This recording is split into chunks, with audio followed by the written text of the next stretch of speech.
Hello and welcome to For The Drive, and on today's episode of Friends of For The Drive, I'm taking a look at something that's what's considered one of the ultimate driver's machines.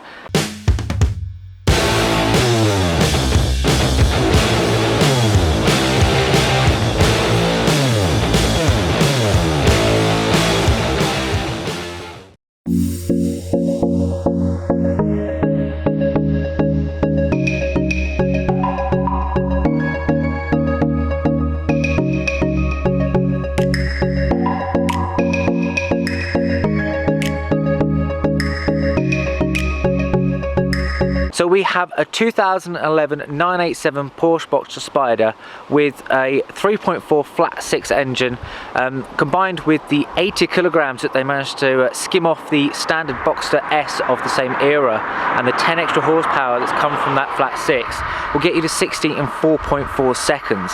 So it is a pretty fast car, as well as a beautiful looking motor, because I mean, minus the fact they've taken the mechanism away for the folding roof and now gone for the tent pitch type, I think it really adds a different look and a different feel to the car. So I think first thing is, let's start up that flat 6, listen to it purr, and then go for a drive. See you guys in a sec.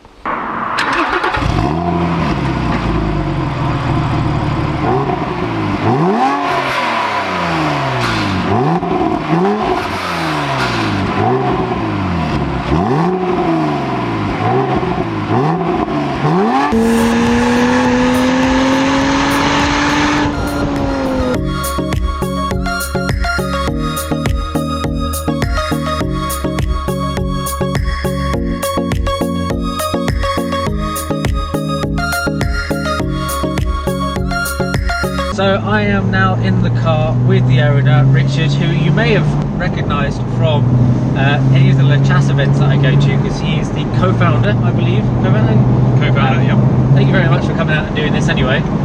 We've been talking about this for ages. We have, almost a year now. Yeah. What drew you to this? Because you had quite an interesting, a very different car before this. Yeah, so I had a C6 Corvette for about 3 years, which was hilarious fun, and I've always had sort of GT cars before then. So when I moved to London, I decided when I came back to Oxford, I wanted something to really hit up the B roads and have a lot of fun and really enjoy that whole driving experience. Yeah. And having used a few company cars with sort of diesel, the flappy paddles, etc., I kind of just really missed having something of a really raw driving experience. Yeah. So I started out looking for something that would meet my criteria, sort of slightly higher up on the budget that I bought the Corvette for, and sort of ended up in the territory of Cayman R, and a few other cars as well. I think the V8 Vantage and a few other things, and basically trying to find a Cayman R with air conditioning was my biggest issue at that time. A colleague of mine from LaChasse basically sent me, why don't you think about the Spyder? I mean, in worst case, if it gets hot, you take the roof off, right? Yeah. So you don't need aircon. So that kind of solved my problems.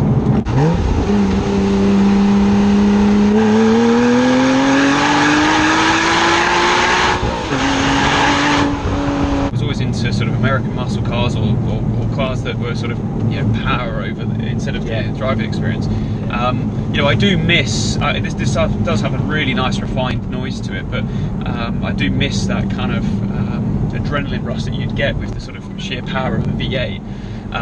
But with the Porsche, it is such a great package. You're buying the refinement, you're buying evolution over time. You're not buying revolution, No. And I think that's what since I bought this, I've realised that absolutely everything about it, the interior is solid, the drive is firm, but it's perfectly balanced. The exhaust noise isn't amazing below, when you're driving around town or below sort of 4,000 RPM, but as soon as that cam kicks in at 5,000 RPM, you've got an orchestra that kicks off right behind you. Yeah, this is a race, like a track car, track focused car, but is so usable on the roads.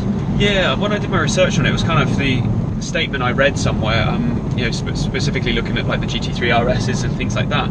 This kind of car is sort of that gentleman's race car, where you're able to sort of drive it to the track, make no modifications, and still have a real great time. Yeah. Is there anything that you would say that you don't like that you would like to have changed? I mean, aircon, as you said, you know, that is something that a lot of modern cars take for granted. And although it does potentially sap power, it's just like, just up the engine a few. It wouldn't have made a difference. I mean, like, the door handles are a nice touch. The lack of cup holders, why would you not have just one cup holder? You know, I'm sure you know, you can spec it in. It just doesn't, you know, I appreciate there's like the weight saving, but at the same time, you know, the difference of whether you've had a big meal or not, it's... So you're not losing a lot. Yeah, I mean, guess the cup holder thing is a big issue, the amount of times I've spilled coffee down myself and things like that. I would say the noise is great when you're really under load and having a lot of fun up the rev range, but for poodling around town and sort of just driving around, it doesn't do anything for me. I think that I miss the V8s for that, but it really does sing up the rev range, so it makes up for it there. Other negatives, you know, the roof is probably the biggest talking point on the car. You know, it is effectively a tent with two pieces to it. I first noticed this because I bought the car blind pretty much. I flew up to Edinburgh, picked it up from Porsche Edinburgh, and they got it all ready for me, and I thought, do you know what, I'll drive it back with the roof off. But obviously, being Edinburgh, it was raining just after I got it out of the garage, so I had the roof on, and as soon as I got onto the motorway, you can pretty much see I can stick my hands literally outside the car whilst we're driving. It really is just a piece of fabric, which, you know, as soon as you hit about 75 on the motorway cruising, it starts flapping and you get, you know, a lot of air coming into the cabin. It's very loud. Because it is simply just a piece of fabric. So also, you know, if you get caught out and it starts to rain, as you might notice, we already have had to stop and pull over and put it on. In an emergency, yes, you will get quite wet putting it on. You can't just stop and press a button. No, 13 seconds later you're dry. Have you actually done any sort of modifications or even thought about it? I mean, one thing I would say is obviously, as you mentioned earlier, the exhaust is always a potential upgrade, and there are many manufacturers, like big names, that would do an incredible sounding exhaust. I'll be honest, this is the first car I've had which I do not feel the need to modify it at all, which is really strange. In the past, I've made small, tasteful modifications to the Z4M that I had, the 350Z that I had, and the Corvette was heavily modified as well. And to be honest, as a standard package, I feel like this is just, I just like it the way it is. This is the first car that I probably wouldn't change that much. I think it would be nice maybe to have a little bit more noise, but obviously, you know, it's under Porsche warranty. They're quite fussy about what you can and can't do, and you know, I think I'm just quite happy with it. As an overall car, I think it's just such a great package, and I think with the Spyder and the Cayman R, you're kind of buying the fact that Porsche has made very, very, very small tweaks to it. You know, they're not massive, but certainly that overall sort of refinement across the generations of it, that you end up sort of with quite a well-rounded package that you don't necessarily have to change that much to.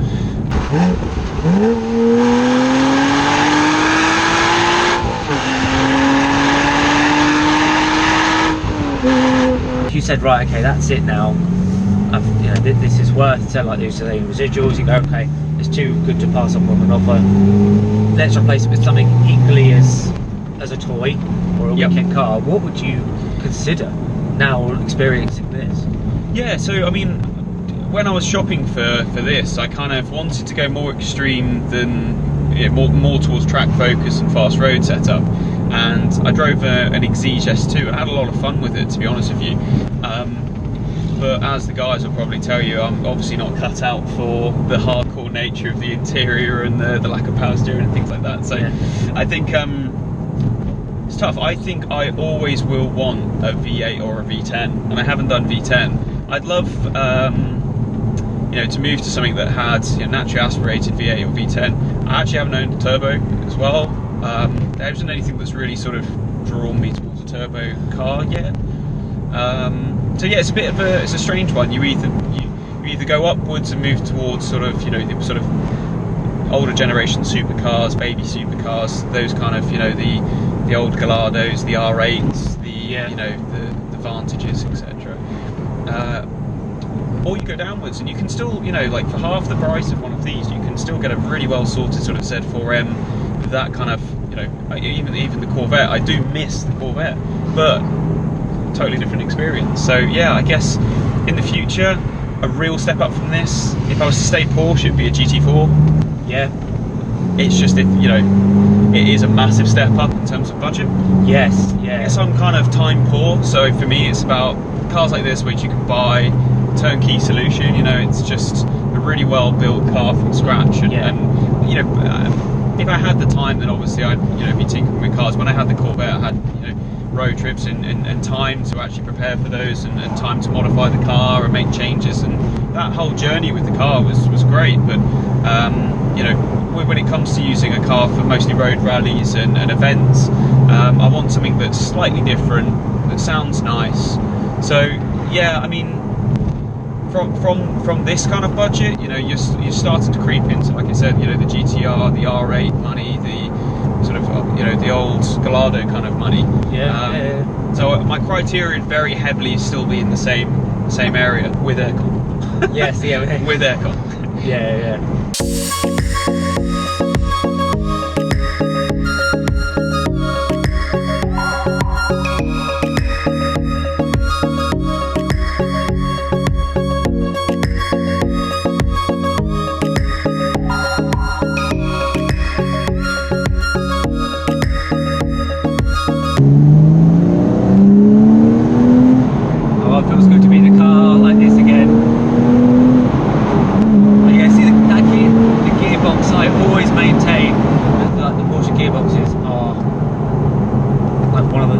The nicest gearbox I've ever used. Yeah, that's got the short shift on it, and it's a pleasure to drive with. It's just so easy. I'm terrible at rev matching on mine. I'll try, but I'm terrible at it. I've never really practiced, so that's okay. Well, you can practice with this.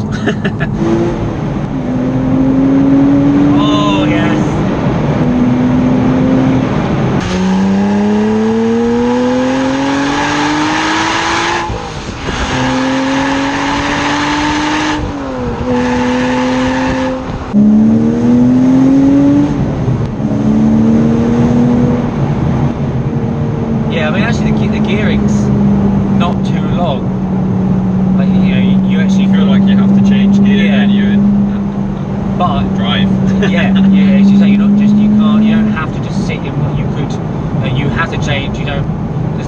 Changing because I don't want to be sitting above 3, kind of thing. Flat 6 just gives you such a good amount of progressive power. Yeah, there's always a bit of urgency to it wherever you are in the rev range. There's no flat spots.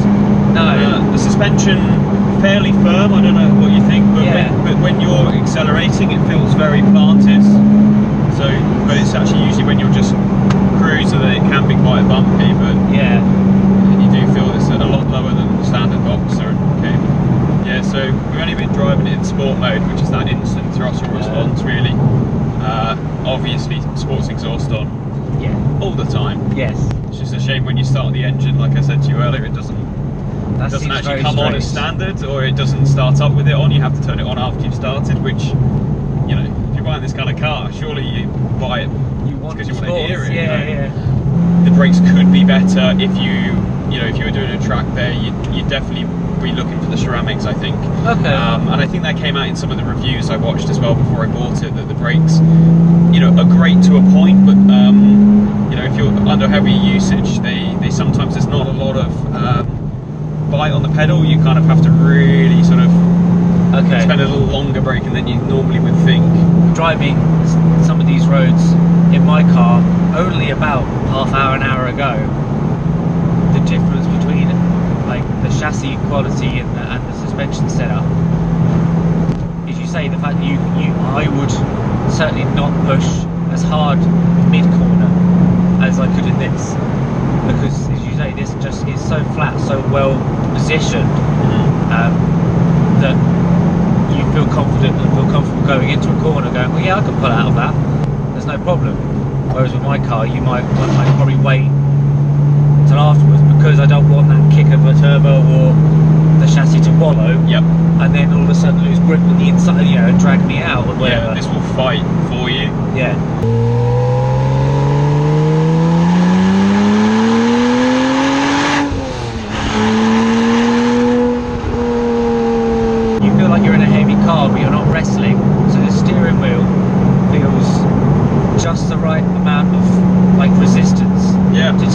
where exactly the front wheels are facing, and like you're feeling the bump, but you're not having the steering wheel ripped out of your hand. Like, I don't know, just see what I mean? Like you don't even have to change that gear. You just put your foot down and it will push you. And I think I found I've very rarely had understeer, and if I do, I put my foot down harder and it just takes me where I want to go. It's like it's on rails. It's fantastic to drive. How are you finding the seat? I say I've actually immediately.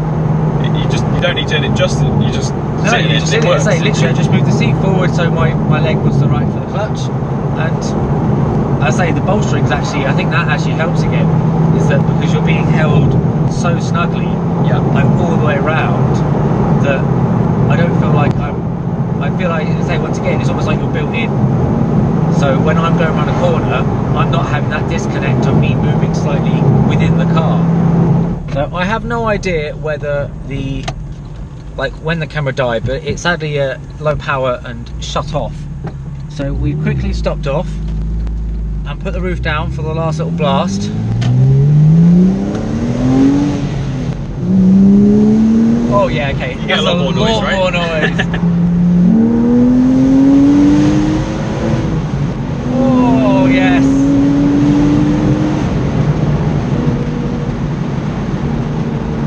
Yeah, that's.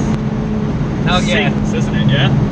As much as I do enjoy having my flappy paddles for ease and I don't dislike them. You know, No. I actually do like them. But you know, there are times where I go, yeah, it's quite nice having the gear changes being like super quick. But there is something, especially when you get a gearbox like this that is so good and so easy to use, that it's nice to be back to the old-fashioned of, you know, you've got a clutch, you've got to move, you've got to work it. Oh my god! If my car can do it at a certain speed, then I know other cars can do it way faster. Yeah, but it's you took them really fast, I think, when we were testing. Yeah, I got away with that, I'll be honest. I was really impressed. And there was a bit where I was like, even I probably wouldn't go that fast, and then I saw you go, I was like, well, you know, for footage and stuff, with the camera at the back, although it might be a little bit all over the place, it should look good because it's showing the car at its best. Yeah, and you're showing your car properly going. Into it, So yeah, no, this has been amazing, thank you very much. So that is the end of the day. My God, what a machine! I mean, the Boxster platform and the Cayman platform has always been an incredibly well-made car, but seeing what they've done to shed all the weight, and then with the slight increase of power and the lowering of the suspension, all the tweaks they did to make the last hurrah to the 987 Boxster platform for this Boxster Spyder is just incredible. It's so much fun, so well planted on the roads. It just turns every road you drive down into smile-inducing mileage. It is really good fun, and I cannot sing praise about them enough. I mean, start of the channel, before the channel really started, I really wasn't a Porsche fan, and now I'm just like, I want to drive every single one, because every time I get in one, totally blown away and impressed. So a huge thank you to Richard for coming out and let me behind the wheel of this beautiful limited edition car. I have had such a good time, and kind of sad to give the keys back, but obviously can't not do that. But that is the end of the video. Thank you very much for watching. Please like and subscribe, and I'll see you guys later.